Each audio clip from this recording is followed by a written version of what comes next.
எப்பவுமே ஒரு 5-6 பேர் ஒரு 10 பேர் பேசினதுக்கு அப்புறம் தான் என்ன பேச சொல்லுவாங்க. திடீர்னு பேச சொன்னோன்னா எனக்கு என்ன பேசுறதுன்னு தெரியல. ஏன்னா பொதுவாகவே நான் நிறைய இடத்துல பேசி எனக்கு அவ்வளோ பழக்கம் இல்லை. அதனால நீங்களே ஒரு தடவை கை தட்டிருங்க. இந்த கை சார் ஏதோ ஒரு கவுண்டர் போட்டீங்க, ஸ்டக் ஆகி போச்சு சார்.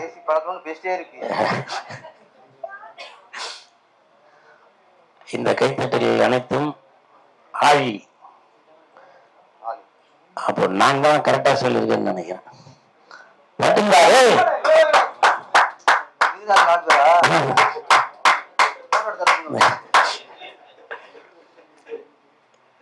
இந்த ஆழி ஆழியிலே கண்டெடுத்த அற்புத அனுபூத்தி துளியிலே அவந்த வனத்தின் விளக்கு. நீங்க என்ன டைரக்டர்? சூப்பர். ஈசன் ஈசன் ஈசன் அங்க ஈசா கோயம்புத்தூர்ல ஃபேமஸ் இல்லையா? இங்க நம்ம ஆழியில இயக்குனராக ஃபேமஸாக இருக்கிறவர் தான் ஈசன். அவருக்கு என் மனமார்ந்த வாழ்த்துக்கள். மெதுவா தட்டுங்களா, கை ரேக கிழிஞ்சிடக்கூடாது. மெதுவா தட்டுங்க. இந்த டீமுக்கு மனமார்ந்த வாழ்த்துக்கள். இப்ப சாங் பார்ப்பேன்.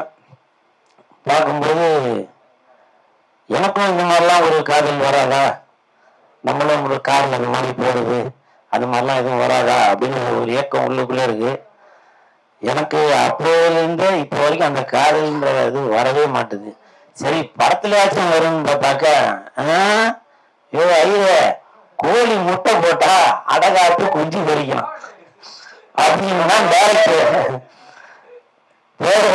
அந்த மாதிரிதான் சீன் கொடுக்குறாங்களே தவிர ஒரு பொண்ணு கூட லவ் பண்ற மாதிரியே வரமாட்டுது.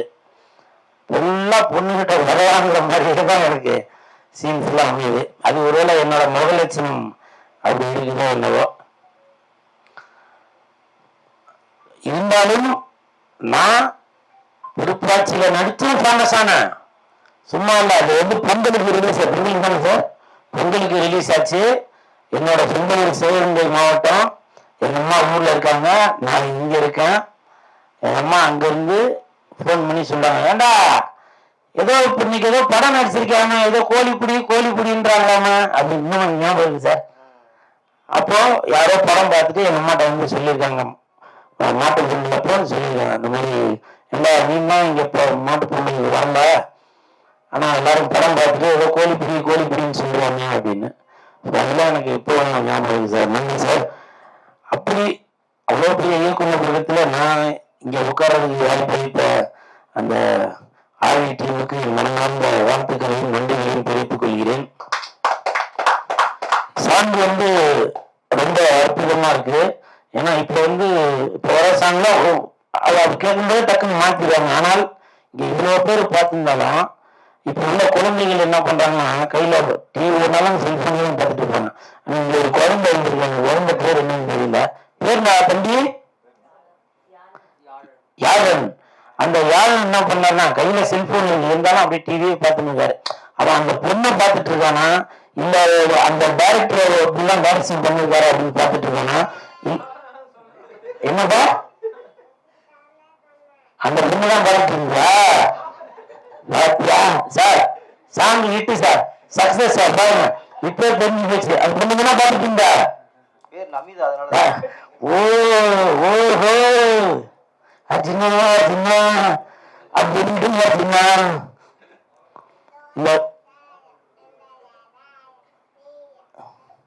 என்னவோ சொல்றாங்க தம்பி. தம்பி என்ன திட்டுறீங்க, நீங்க திட்டுறீங்களா? சரி சரி சரி. அப்புறம் பாடலாசிரியர் சார், உங்க பேரு மனோஜ். மனோஜ் அவர்களுக்கும் மனமார்ந்த வாழ்த்துகள்.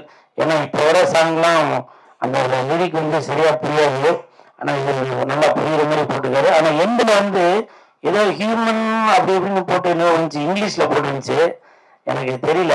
என்னவோ சொன்னி நானும் மறந்துட்டேன். மனிதனாக பிறப்பது நமக்கு கிடைத்த பாகியம். அப்புறம் பாருங்க, மனிதனாக கிடைப்பது நமக்கு கிடைத்த பாக்கியம். அப்படின்ற ஒரு ஒரு வரியை போட்டிருக்காங்க. இயக்குனராக கிடைப்பது நமக்கு பேரரசார் கிடைப்பது பாக்கியம். சேனல்ல சேனல் வர்ற டைரக்டர் சார் சொல்றது, டைரக்டர் சார் அந்த டைரக்ஷன் பண்ணும்போது கூட சொல்லுவாரு, எப்பா அந்த இடத்துல நல்லா கிளாப்ஸ் வரட்டும், சாங்ல இந்த இடத்துல நல்லா ஆடுங்க, ஃபைட் எப்பா ஃபைட்டர் நீ நல்லா விழுப்பா அப்படின்னு சொல்லுவா. இந்த இடத்துல கூட நீங்க உங்களோட பெர்ஃபார்மன்ஸ் கரெக்டா இருக்கணும் அப்படின்ற கரெக்டா. இதுதான் இயக்குனர். மற்றவங்களா இருந்தாக்கா என்ன கூல் சுரேஷ் கைத்தட்டல் வச்சு அவனை பில்டப் பண்ணி பார்க்கணுமா அப்படின்னு அந்த ஈகோ எதுவும் பார்க்காம நல்லா கைத்தட்டல் வந்து இந்த நிகழ்ச்சியை ஹிட் பண்ணணும் அப்படின்னு நினைக்கிறீங்களா? நன்றி நன்றி சார். நன்றி நன்றி சார். 200 பேர் இருக்காங்கல்ல, அதுல தெரியாது, இன்னைக்கு மாத்திட்டாங்க. நான் பார்த்தேன் இந்த கும்பல ஸ்கூல்ஸ் மட்டும் இந்த கிளாஸ் கிடைக்குது. அது 4 பேர் தொடர்ந்து இருக்காங்க. அந்த 4 பேர் யாரு? அந்த 4 பேர் நன்றிம்பாங்கல்ல, தேடிட்டே இருங்க. மாட்டிக்கிட்டீங்க. மாட்டிக்கினாரு ஒருத்தரு காப்பாத்தணும் கருத்தரு. இந்த நிகழ்ச்சியில கலந்துகிட்டதுல ரொம்ப சந்தோஷம். அவங்க நடிச்சவங்க வந்துவா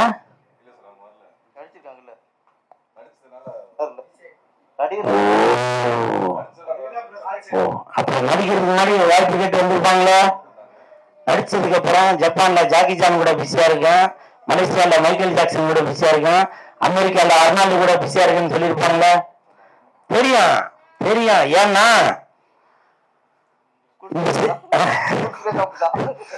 இன்ன வரைக்கும் கூல் சுரேஷ் வந்து ஒருத்தர் கூட ஐயோ கூல் சுரேஷா அவர் கரெக்டா வரமாட்டாருங்க, சிம்ராதி இங்க பாருங்க ரொம்ப இது பண்ணுவாங்க, அது ஒருத்தர் கூட செய்ய மாட்டாங்க. இயக்குனர் பேரர் சார் அவங்களுக்கே தெரியும், சாரோட 3 படம் நடிச்சாலு. இது எதுக்காக சொல்றேன் அப்படின்னாக்க, சினிமாவில நிறைய டைரக்டர் நிறைய ப்ரொடியூசர் அப்படிதான் இருக்கீங்க. கால சுத்துற பாம்பதான், இந்த கால சுத்துற நாய்க்குட்டிக்கு நீங்க பால் ஊத்த, கழுத்தை சுத்துற பாம்புக்கு தான் பால் ஊற்றி அது வளர்க்கணும் அப்படின்னு நினைக்கிறீங்க. தட்டுங்களா தட்டுங்களா, நல்ல விஷயத்துக்கு தட்டுங்களா. நான் வந்து இது எல்லா ப்ரொடியூசரும் எல்லா டைரக்டரும் சொல்ல வரல, சிலரை மட்டும் சொல்றேன். அது ஏன் நம்ம அவங்களுக்கு புரிய மாட்டேங்குது தெரியல. அதே மாதிரி இப்ப சொல்லும்போது கூட சொன்னாரு, பிக் பாஸ்ல இருந்து வந்தவங்க அப்படின்னா இப்ப சொல்றேன், நான் பிக் பாஸ் போயிட்டு வந்தால்தான், பிக் பாஸ் போயிட்டு வந்தால் அதெல்லாம் நல்லதெல்லாம் ஒன்றும் நடக்காது புரியுங்களா. அது ஒரு தரித்திரம் பிடிச்ச நிகழ்ச்சி. நான் போயிட்டு வந்தேன் புரியுதுங்களா. பிக் பாஸ் 8 சீசன் வரைக்கும் வந்திருக்குல்ல, யாருன்னா ஒருத்தராச்சும் அதுல ஜெயிச்சவங்களும் சரி, இல்ல கெட்ட பேர் வாங்கிட்டு வந்தவங்களும் சரி, நல்ல பேர் வாங்கினவங்களும் சரி, யாருன்னா ஒருத்தராச்சும் வெளியில் தெரிஞ்சுக்கோங்களா? இல்ல. அவங்க வெளியில தெரிஞ்சோம் அப்படின்னு ஒரே காரணம் இயக்குனரால மட்டும்தான் முடியும், அது தயாரிப்பாளரால மட்டும்தான் முடியும் புரியுங்களா. நீங்க அந்த மாதிரி ஒரு ஃபிலிம் இருக்கு அப்படின்னு நினைச்சிட்டு அதுவே வந்து இப்போ நம்ம ஏதோ ஒரு காசி ராமேஸ்வரம் போய் அங்க போயிட்டு நம்மளோட கஷ்டத்தெல்லாம் போய் கழிச்சுட்டு வரணும்னு சொல்றீங்க. அப்படி ஒரு கழிக்கக்கூடிய இடம் தான் இந்த பிக் பாஸ். நீங்க அங்கிருந்து போய் தேடி பிடிச்சிட்டு வந்திருக்கீங்க. நீங்க நினைக்கலாம் என்ன இவரும் பிக் பாஸ் தானே போயிட்டு வந்தாரு, நான் போனது 100 நாள் வேலை வாய்ப்பு திட்டத்துக்கு தான் போனேன் புரியுங்களா. நான் வேலை இல்லாம இருந்தேன், என்ன வேலைக்கு கூப்பிட்டாங்க, நான் போனேன், அதுதான் நான் பண்ணது புரியுங்களா. அதனால அங்க நடக்கிறது வந்து எல்லாமே உண்மைதான். பிக் பாஸ பத்தி நம்ம குறை சொல்றதுக்கான இது இல்லை. ஆனால் பிக் பாஸ் போயிட்டு வந்தாக்கா அதுக்கான ஒரு ரெகக்னேஷன் கிடைக்காது, அது ஒரு ராசி இல்லாம இருக்குது. ஆனால் அங்க போறவங்களுக்கு சம்பளம் உண்டு, சாப்பாடு உண்டு, நல்லா சொகுசா இருக்கலாம், நல்லவங்களா வெளியில தெரியலாம். உள்ள போனோம்னா அவங்களோட முகம் கெட்ட முகம் தெரிஞ்சிடும். வெளியில கெட்ட முகங்களா உள்ளவங்க அங்க உள்ள போனோம்னா அவங்க இதற்கு ஒரு நல்ல மனசு இருக்கா அப்படின்றது வெளியில தெரிஞ்சிடும். அதுதான் பிக் பாஸ் நிகழ்ச்சி. அது ஒரு பொழுதுபோக்கு நிகழ்ச்சி.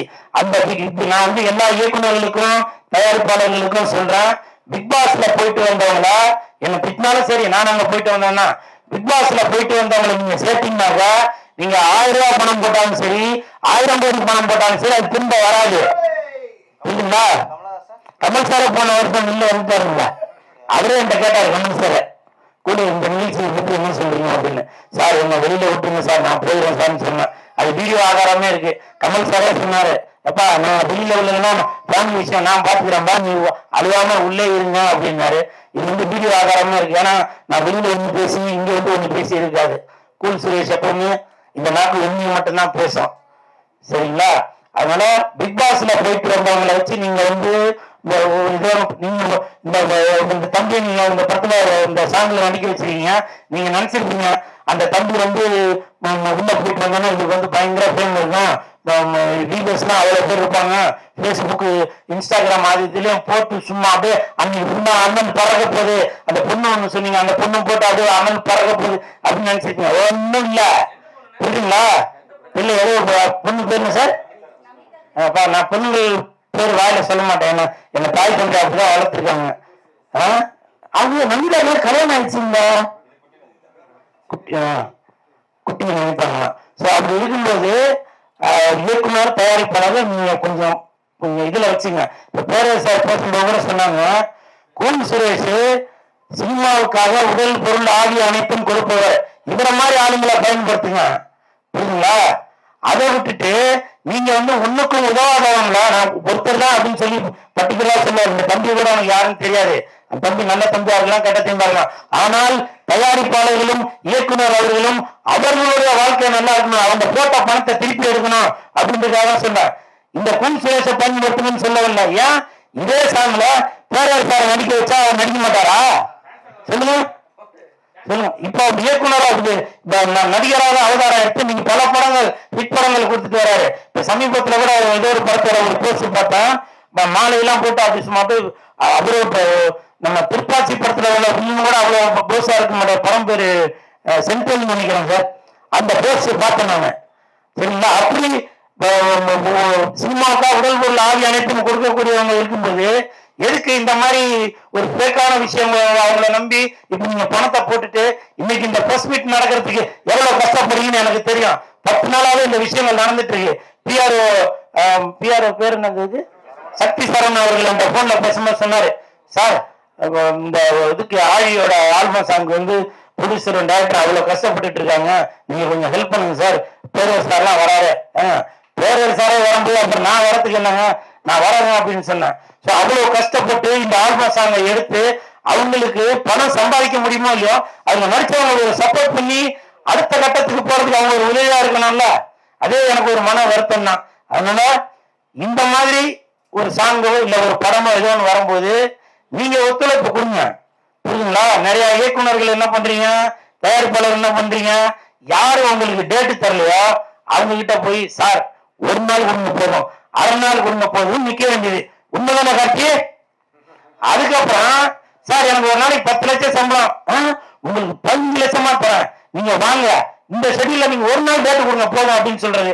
அதுக்கப்புறம் அவங்க ஆடியோ ரிலீஸ் கூப்பிட்டாலும் வரதில்ல, பிரஸ் மீட் கூப்பிட்டாலும் வரதில்ல, டப்பிங் கூப்பிட்டாலும் நான் பாம்பேல இருக்கேன் பொட்டியை தூக்கி அங்க வாங்க, நான் ஹைதராபாத்ல இருக்கேன் பொட்டியை தூக்கி அங்க வாங்க, இவங்களும் தூக்கிட்டு போவாங்க, எல்லாமே பண்ணுவாங்க.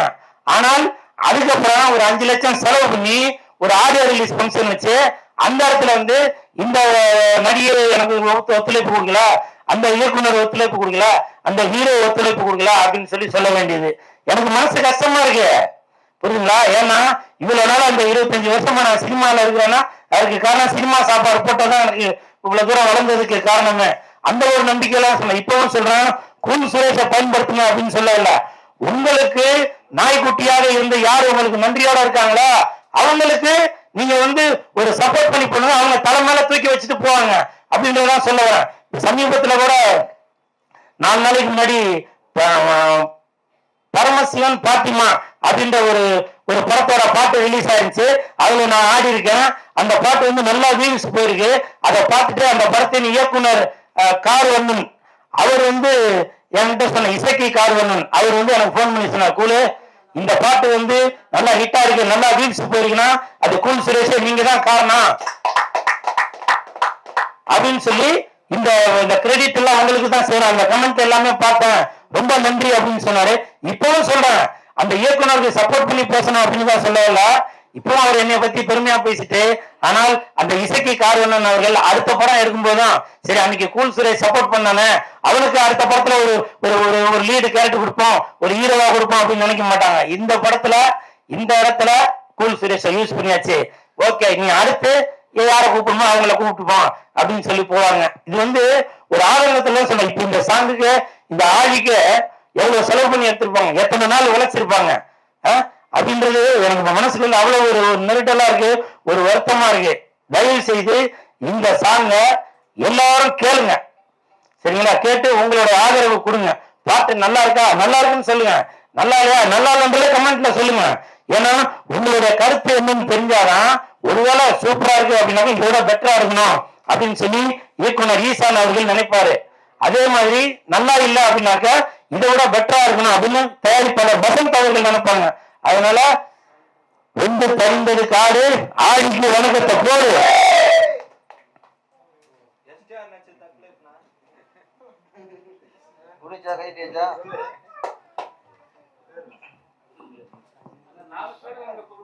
விளக்கமா சொல்லுங்க, ஏன் அது வரல அப்படின்னு.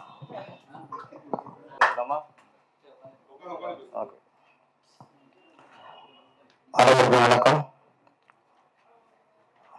ஆலி பாடல் வெளியீட்டு விழா அந்த அழைப்புகளை பார்த்தேன். ஆலி ஆல்பம் வெளியீட்டுக்கு கூல் சுரேஷ் வராருன்னு இருந்துச்சு. அதுல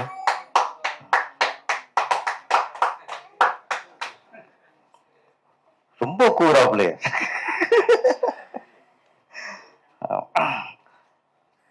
அவரே ஒரு டிஃப்ரெண்டான ஆளு கூல் சீரியஸ்.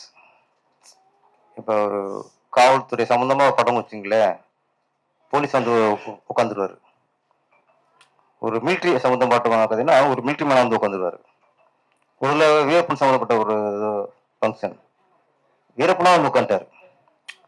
அப்புறம் கன்னி அப்படின்னு ஒரு படம் ஆடியோ ரிலீஸ், அப்படியே அப்படியே சன்மி மாதிரி கம்மாசமா அவங்களுக்கு கட்டப்பு செட் ஆகல, லேடிஸா உட்காந்துட்டாரு. நான் நினைச்சேன் இப்போ ஆலின்னு ஒரு படம் பாடல் வெளியிட்டுல, ஆலினா கடல், இது எப்படி வரப்போறாரு, ஒரு கடல் கன்னியா வரப்போறாரா. ஆனா பார்த்தா அதுக்கும் ஒரு கெட்டப்பட வந்துட்டாரு. அந்த கடல் அலை இருக்குல்ல, அது மாதிரி பேண்ட்டை பாருங்க, அலையா அலையா அவரே கிழிச்சு விட்டுருக்காரு. ஆமா ஆமா, அதனால அவருடைய கொள்கையில மாற்றமே இல்லை, நண்டு தான் பாத்துங்க. பாடல் பார்த்தோம். இயக்குனர் ஈசான், ஈசன் சொல்லலாம், ஈசானிய மூளையும் அதுவும் ஈசன் தான் வரும். ஆமா, வீட்டுக்கு ரொம்ப முக்கியமானது ஈசானிய மூளை தான். அதுக்கு அது கரெக்டா இருக்கணும் எப்பவுமே. அங்கேருந்து டாய்லெட் இருக்கக்கூடாது, கிணறு இருக்கக்கூடாது, சில வாஸ்துப்படி அந்த மாதிரி. இந்த ஈசானால ஈசானிய மூளை தான். இந்த ஆலி பாடலுக்கு இவர் ரொம்ப இவர்தான் முக்கியம். அவன் சொன்ன பாடல் மனோஜ், ஆமா, நல்ல ஒரு ஒரு அந்நியமான வார்த்தைகள், ஒரு காதல் தகுந்திய வார்த்தையெல்லாம் நிரப்பியிருந்தாரு. அதுல சாங் பார்க்கும்போது ஆக்சுவலி ஒரு பெண்ணை காதலிக்கிறதுங்கிறது எல்லாருக்கும் வர விஷயம்தான். ஆனா பொண்டாடி காதலிக்கிறது தான் அபூர்வம், தானே. இதுல பொண்டாடி காதலிச்சிருக்காரு ஹீரோ. ஆமா, அதுல ஒரு பெண்ணை காதலிக்கும் போது காதலனா இருப்போம். ஆனா ஒரு கணவனா ஒரு மனைவியை காதலிக்கும் போது தான் நம்ம ஒரு மனிதனா இருப்போம். ஒன்று சொன்னார், நல்ல மனிதனாய் பிறப்பது பாக்கியம்னாரு. பிறப்பது பாக்கியம். நம்ம மனிதனா வாழ்றோமா, மனிதனா இருக்கிறோமா, நம்ம மனுஷன் நடந்துக்கிறோமா? எல்லாருமே மனுஷன் தான் பிறக்கிறோம். ஒன்று ஆண் குழந்தை, பெண் குழந்தை. நம்ம மனுஷன் வாழ்றாங்கிற கேள்வி. அதாவது மனுஷனா பிறக்கிறது ஆண்டும் கொடுத்த பாக்கியம். மனிதனாக வாழ்வது நமக்கு நாமே கொடுக்குற பாக்கியம். அது ஆண்டும் கொடுக்க முடியாது. அந்த சிறப்பு நம்ம தான் பண்ணிக்க முடியும். அதுல ஒரு கணவன் மனைவி உறவு, அதுல முக்கியமா நல்ல விஷயம் இருந்துச்சு. ஆனா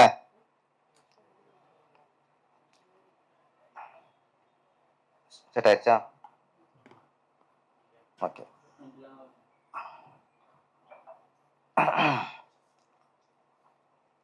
ஒரு மனைவி அந்த கர்ப்ப காலத்துல கர்ப்பமா இருக்கும்போது அப்பதான் கணவன் முழுசா அவங்களை கவனிச்சுக்கணும். மற்ற நேரமா அவங்க அதை எதிர்பார்க்க மாட்டாங்க, அவங்க தான் நம்மளை கவனிச்சுக்குவாங்க. ஆனா மனைவி கர்ப்பமா இருக்கும் பொழுது ஒரு கணவன் கண்ணுங்கிறத நம்ம கவனிச்சுக்கணும். ஏன்னா அந்த அந்த ஜீவன் எதிர்பார்க்கும். ஒரு ஒரு காஃபி சாப்பிடுவோ, டீ சாப்பிடுவோ, புருஷன் கொண்டு கொடுக்க மாட்டாரா?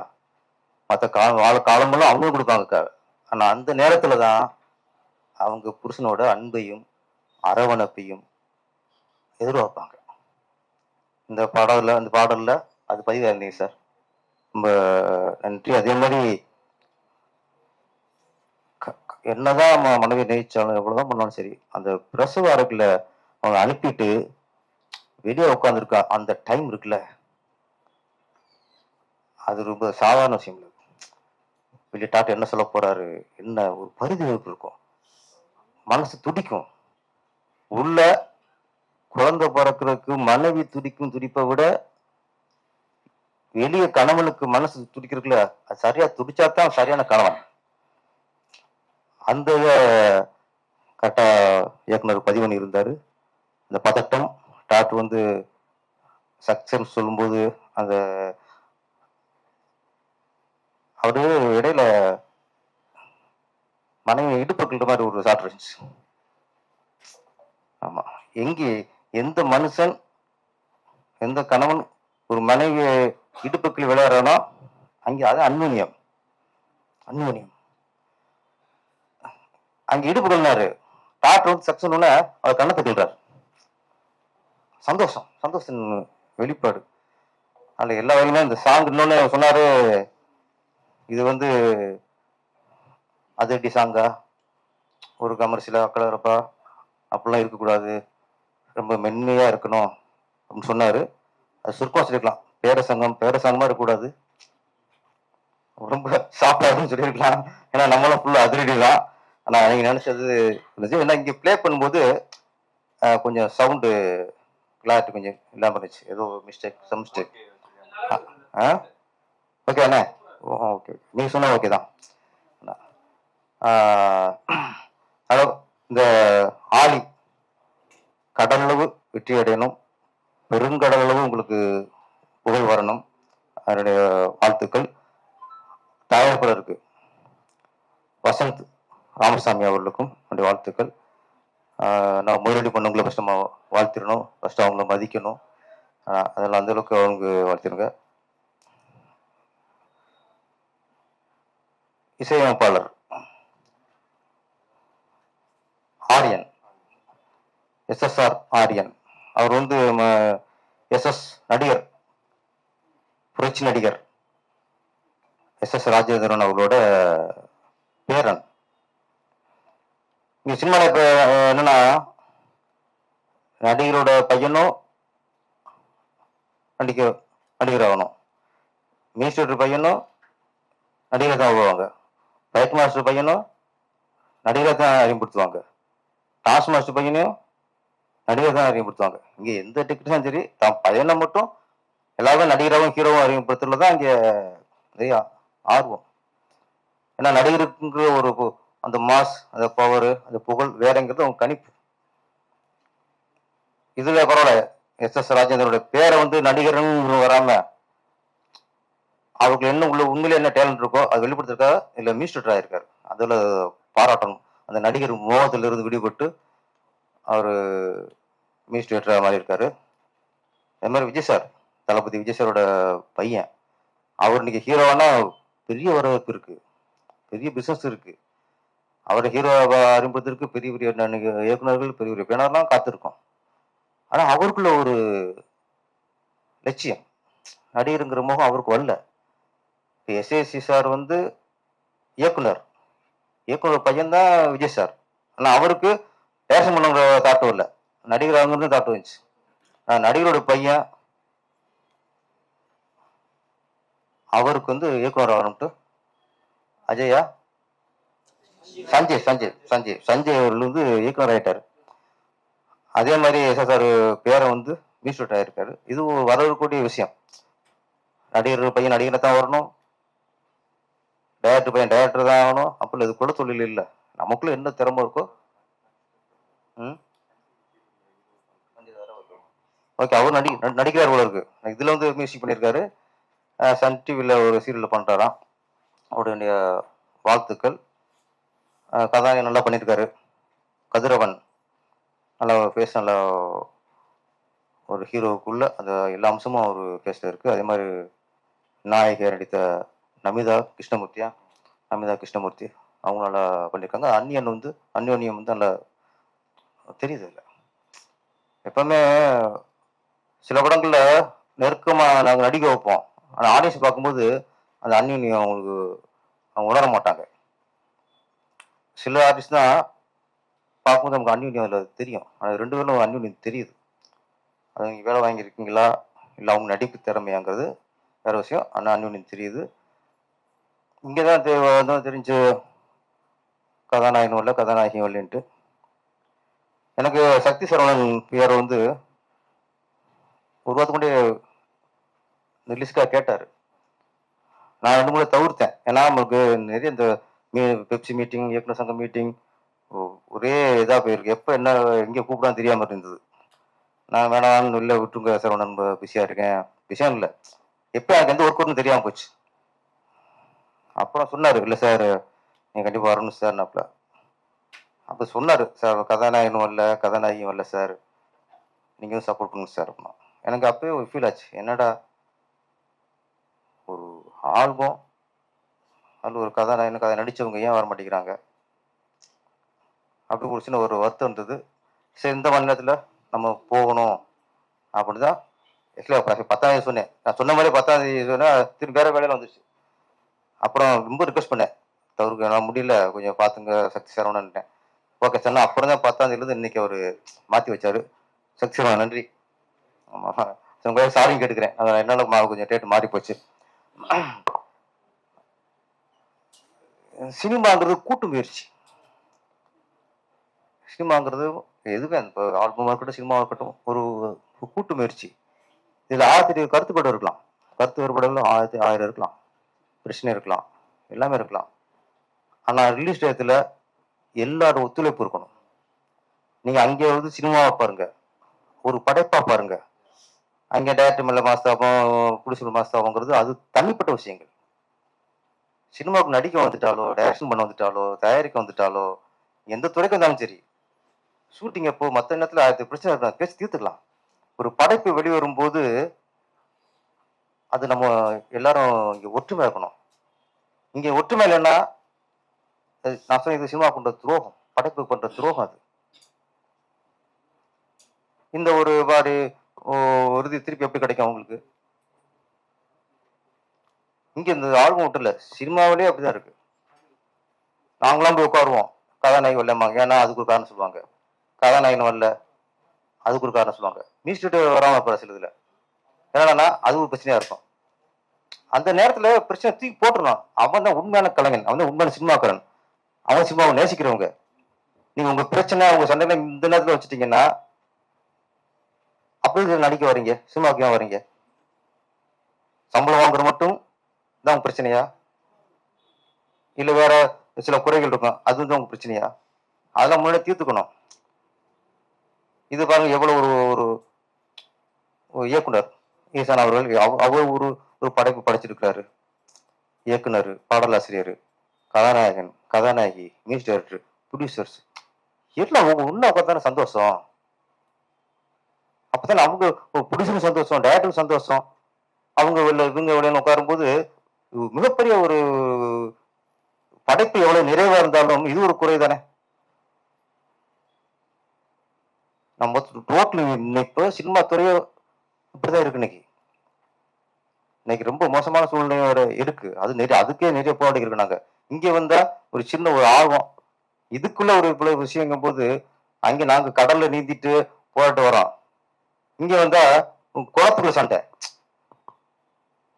மனசு கஷ்டமா இருக்கு. சினிமா நேசிக்கிறவங்க வாங்க, சினிமாவை லவ் பண்றவங்க வாங்க, சினிமாவோட அக்கறை உண்டு உங்களை வளர்த்துக்கணும்னா இப்போ இந்த பிரச்சனை தூக்கி போட்டு நேசிங்க. முதல்ல பிரச்சனைகள் வந்து இந்த ரிலீஸ் டயத்துல யாருமே கட்டாதீங்க.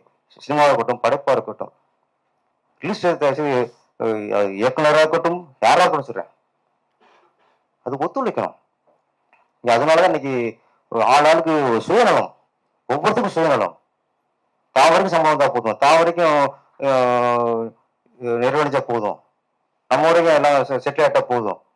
யார் எக்கடு கட்டானா புடிச்சு எக்கடு கட்டானா டேரக்டர் நினைக்கிறது, டேரக்டர் எக்கடு கட்டானா புடிச்சு நினைக்கிறது. ஒரு குடும்பம் அது. ஒரு குடும்பம் படம்னா இப்ப தனிப்பட்ட அளவுக்கு அப்படி இதுல கேமராமேன் இருக்கா, மியூசிக் இருக்காப்புல, எடிட்டர் இருக்காரு, நடிகர் இருக்காரு, டைரக்டர் இருக்காரு. எத்தனை விஷயம் பண்றோம். 4 பேரை 3 பேரை காணோம்.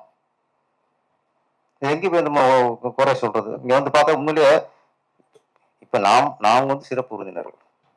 வார்த்தை வந்து எங்களுக்கே எவ்வளவு மனசு கஷ்டமா இருந்தா ஒரு படைப்பை படிச்ச இயக்குனருக்கு எவ்வளவு கஷ்டமா இருக்கும். இது முதலீடு பண்ண ப்ரொடியூசருக்கு எவ்வளவு மனசு கஷ்டமா இருக்கும். நீங்க இங்க ஒரு குறைய வச்சுட்டு வேற எங்கேயும் சாதிக்க புரிய சினிமால மட்டும் ஒன்னே சொல்லிக்கிறேன் எல்லாருக்குமே, நீங்க ஒரு இடத்த தப்பு பண்ணா அது வந்து இங்க மட்டும்தான் தெரியும் நினைக்காதீங்க. இது அப்படியே காட்டு தீ மாதிரி பரவும். ஒவ்வொரு கேரக்டரும் காட்டு தீ மாதிரி வெளியே பரவ ஆரம்பிச்சிடும். உங்க ஃபியூச்சர் பாதிச்சிடும். ஈசான் மட்டும் தெரியும், மானஜி மட்டும் தெரியும், பிடிச்ச வசந்த் ராமசாமி மட்டும் தான் தெரியும். இல்ல, இண்டஸ்ட்ரிக்கு தெரியும் நாளைக்கு. இந்த வருஷம் தவிர்த்துட்டு எல்லாரும் ஒற்றுமையா இருப்போம், ஒன்னா இருப்போம், சினிமாவை நேசிப்போம், சினிமாவை தாங்குவோம், சினிமாவை வாழ வைப்போம். சினிமா வாழ்ச்சு அதை நம்ம வாழணும். நம்ம வாழக்க சினிமா அழிக்க கூடாது. நன்றி, வணக்கம். சார் நன்றி சார்.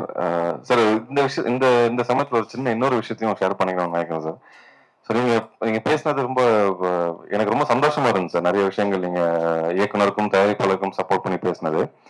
இந்த பாட்டு நாங்க ஃபர்ஸ்ட் ஸ்டார்டிங் கமிட் பண்ணதுல இருந்து முடிச்சு இப்போ ரிலீஸ் ஆகுற வரைக்கும் சார், இந்த ஆர்டிஸ்ட் அண்ட் டெக்னீஷியன்ஸ் நானா இருக்கட்டும், என்னோட மற்ற டீமா இருக்கட்டும், எந்த ஒரு பிரச்சனையும் மனஸ்தாபமும் பேமெண்ட் இஷ்யூஸோ எதுவோ A to Z ஒண்ணு கூட கிடையாது சார். ஸ்டார்டிங் சாங் ஷூட் வந்ததுல இருந்து வந்து முடிச்சதுக்கு அப்புறமா வரைக்கும் இப்போ வரைக்கும் ஒரு இஷ்யூஸ் கிடையாது. எங்களோட ஒரே ஒரு கோரிக்கை என்னன்னா, பாட்டு ரிலீஸ் ஆகும்போது சோசியல் மீடியால நீங்க போஸ்ட் பண்ணுங்க அப்படின்னு தான் நாங்க சொல்லிருந்தோம் ஹீரோயினை. நீங்க நல்லா லான்ச்சுக்கு அவங்க வரலன்றது கூட நான் பெருசா எடுக்கல சார். ஏன்னா ஷூட்டிங்ல இருப்பாங்கன்ற ஒரு விஷயங்கள் அவங்க சொல்லுவாங்க. யூஸ்வலா அது நடிகர்கள் சொல்றது தானே.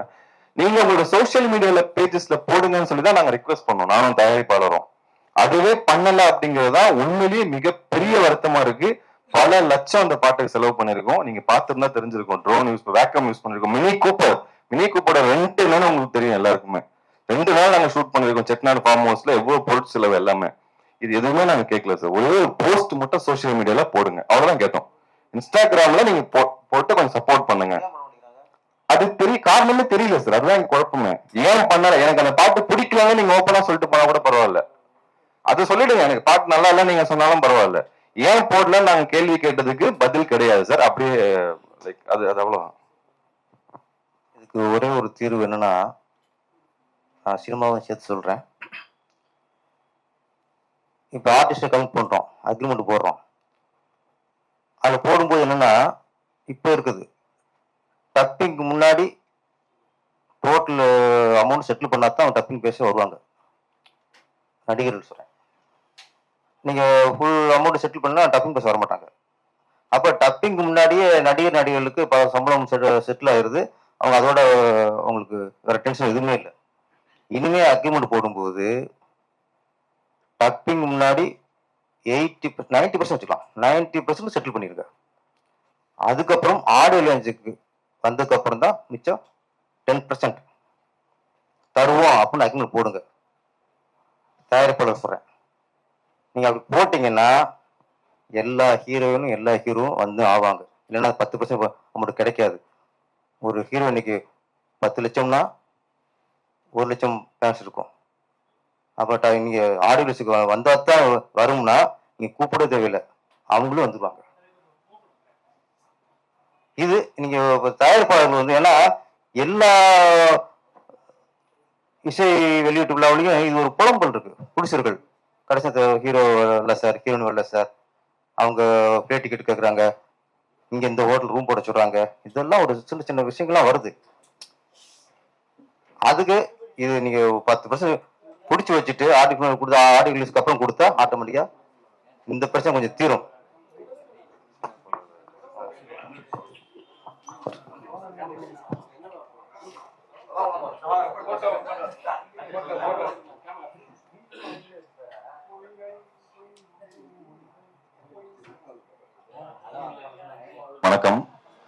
இயக்குனர் திரு பேரரசு சார் அவர்களுக்கும் வணக்கம், மற்றும் நடிகர் கூல் சுரேஷ் சார் அவர்களுக்கு வணக்கம்.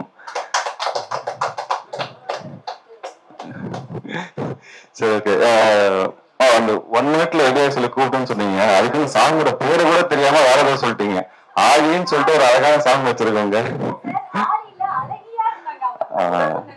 நல்லா ட்ரைன் பண்ணியிருக்காப்ல சரவணன் அவர். என்னோட பேர் ஈஷான். நான் இதுக்கு முன்னாடி ஒரு 6 பாட்டு பண்ணிருக்கேன். ஆல்பம் சாங்ஸ் தான் எல்லாமே. ஃபர்ஸ்ட் சாங் ஐஸ்வர்யா தத்தா, அதுல இருந்து ஜிவி பிரகாஷோட ஒரு சாங் பண்ணிருக்கேன். ஸோ இது வந்து 6வது ஆல்பம். ஆனா 6வது ஆல்பம்ல இதான் ஃபர்ஸ்ட் பிரஸ் மீட். சாங் ரிலீஸ்க்காக நான் வைக்கிற ஃபர்ஸ்ட் பிரஸ் மீட் இது. இதுக்கு முன்னாடி சேனல்ல மீடியா ஒர்க் பண்ணிருக்கேன். நான் சன் டிவில ஒர்க் பண்ணிட்டு இருந்தேன் ஒரு 10 வருஷம் முன்னாடி. ஸோ அதுக்கப்புறம் 2-3 சேனல்ஸ்ல ஒர்க் பண்ணேன். மீடியாவில் ஒர்க் பண்ணிட்டு இப்போ அசிஸ்டன்ட் டைரக்டரா முடிச்சுட்டு 2-3 படங்கள் அசிஸ்டன்ட் டைரக்டரா ஒர்க் பண்ணிட்டு ஒரு படம் ஃபீச்சர் ஃபிலிம் முடிச்சிட்டோம்.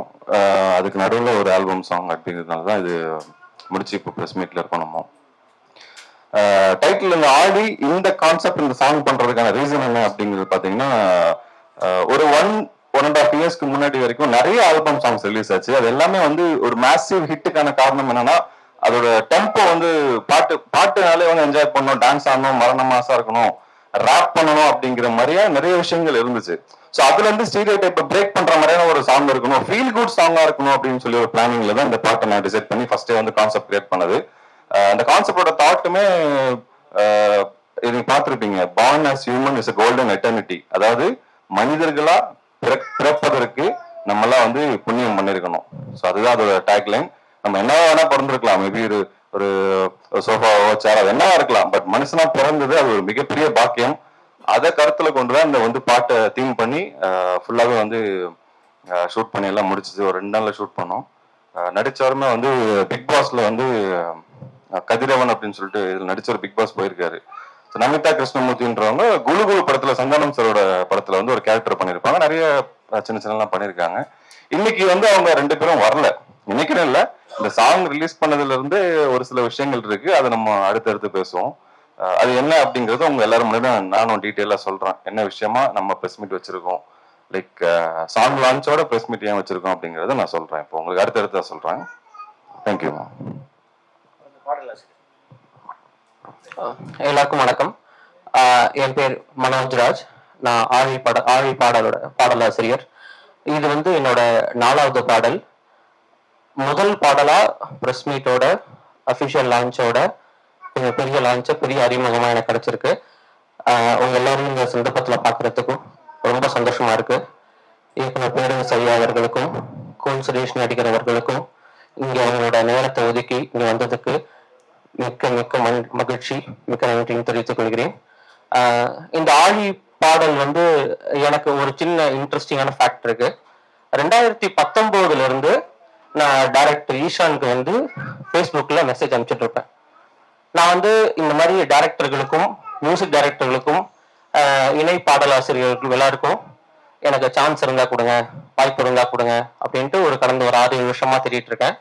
2019 இருந்து ஈஷானுக்கு மெசேஜ் பண்ணிட்டு 2023 அவர் எனக்கு ரிப்ளை பண்றாரு, இந்த மாதிரி ஒரு பாடல் இருக்கு எழுதலாம் அப்படின்ட்டு. நான் கேட்கிறேன், ஏன் இத்தனை வருஷமா எனக்கு கூப்பிடலன்னு. அப்பதான் சொல்றாரு, 2019 இருந்து உங்களை ஃபாலோ பண்ணிட்டு இருக்கேன். யாரு வாய்ப்பை விடாம தொடர்ந்து முயற்சி பண்ணி கேட்டுட்டு இருக்காங்களோ, பேருக்கு பொழுதுபோக்கு கேட்காம அவங்களுக்கு இந்த வாய்ப்பை கொடுக்கணும்னு ஆசைப்பட்டேன், அதனால உங்களுக்கு கொடுத்தேன் அப்படின்னு சொல்லி ரெக்கார்டிங் ஸ்டுடியோல கூப்பிட்டு ஆரியன் பிரதர் அவர்கள், ஈஷான், நான் 3 பேரும் சேர்ந்து ஒரு 40 நிமிஷத்துல எழுதி முடிச்ச பாட்டு தான் அது. ஃபர்ஸ்ட் முடிவு பண்ணதே ஆங்கில கலப்பு இல்லாமல் இந்த ட்ரெண்டிங்கா இந்த இப்ப இருக்கிற ஜென்சி கிட்ஸ் மாதிரி வைபா அந்த மாதிரிலாம் இல்லாம தமிழ்ல எழுதணுங்கிறத முடிவு பண்ணோம். 3 பேருக்கும் அந்த ஆழிங்கிற வார்த்தை வந்து ரொம்ப பிடிச்சு போய் ஆழியில ஆரம்பிக்கணும், எல்லா வரிகளும் எல்லா அர்த்தங்களும் தமிழ்ல எல்லாருக்கும் எளிமையாகவும் புரியணும், தமிழ்ல இருக்கணுங்கிற மாதிரி முடிவு பண்ணி இந்த பாடலை எழுதி முடிச்சோம். இது என்னோட பாடலாசிரியரா என்ன நானே அங்கீகரிச்சுக்கிற முதல் மேடையா நான் நினைக்கிறேன். முதல்ல என் பையனுக்கு முன்னாடி, என் மனைவிக்கு முன்னாடி, என் குடும்பத்துக்கு முன்னாடி இது வந்து என்னோட முதல் மேடை. ஸோ ரொம்ப மகிழ்ச்சி. எனக்கு வாய்ப்பு கொடுத்த ஈஷானுக்கும் ப்ரொடியூசர் வசந்த் ராமசாமி அவர்களுக்கும் விஜய் மியூசிக் மற்றும் இங்கே வந்திருக்கும் பிரஸ் எல்லாருக்கும் மனமார்ந்த நன்றியை தெரிவித்துக் கொள்கிறேன். நன்றி, வணக்கம். அடுத்தது கூல் சுரேஷ் அவர்கள். ஃபர்ஸ்ட் ஆஃப் ரொம்ப ரொம்ப சாரி இவ்வளோ லேட்டாக வந்ததுக்கு. நான் கரெக்டாக இன்னொரு ஷூட்டில் மாட்டிக்கிட்டேன். பட் இருந்தாலும் ஈஷான் இப்போ சொல்லிட்டாரு. நிறைய கன்ஃபியூஷன்ஸ், நிறைய டேட் சேஞ்சஸ்க்கு அப்புறம் இன்னைக்கு கரெக்டாக ஃபிக்ஸ் ஆகிருக்கு. கண்டிப்பாக எப்படியாவது ட்ரை பண்ணி வந்துருங்கன்னு சொல்லிட்டு. ஸோ என்னோட ஒய்ஃப் அவங்களையும் ரெடியாக இருக்க சொல்லிட்டு அவங்க தான் இந்த சாங்கில் வந்து ஃபீமேல் வாய்ஸ் பாடியிருக்காங்க. ஸோ அவங்களையும் வீட்டில் போய் கூட்டிகிட்டு ஸோ வரணும்னு சொல்லிட்டு நான் வந்துட்டேன். All the very best team. இந்த சாங் ரொம்ப நாள் ட்ரீம் எங்களுக்கு. ஸோ இந்த சாங் எப்படின்னா ஃபார்ம் ஆகும்போது நாங்கள் 2 பேரும் கோ ஒர்க்கர்ஸ் அந்த ஃப்ரெண்ட்ஸ் தான் இருந்தோம். ஸோ இந்த சாங்கில் வர சீக்வன்சஸ் மாதிரி எங்களுக்குள்ள லவ் டெவலப் ஆகி எங்களுக்குள்ள வந்து அந்த மியூசிக் வீடியோவில் வர மாதிரி இப்போ ஒரு குட்டி குழந்தையும் இருக்கு. ஸோ இந்த டைமில் இந்த சாங் ரிலீஸ் ஆகணுன்றதுக்கு it's very very special to us. And thank you Giant Music and thank you Eshan bro for trusting me and இந்த ப்ராஜெக்ட் எனக்கு கொடுத்ததுக்கு தேங்க்யூ.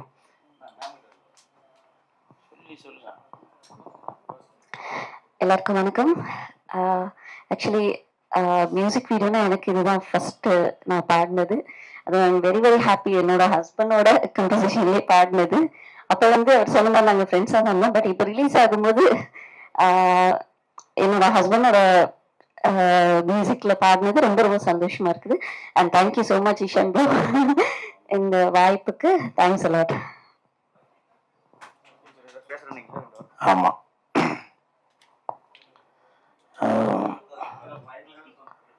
ரெண்டு நாளைக்கு முன்னாடி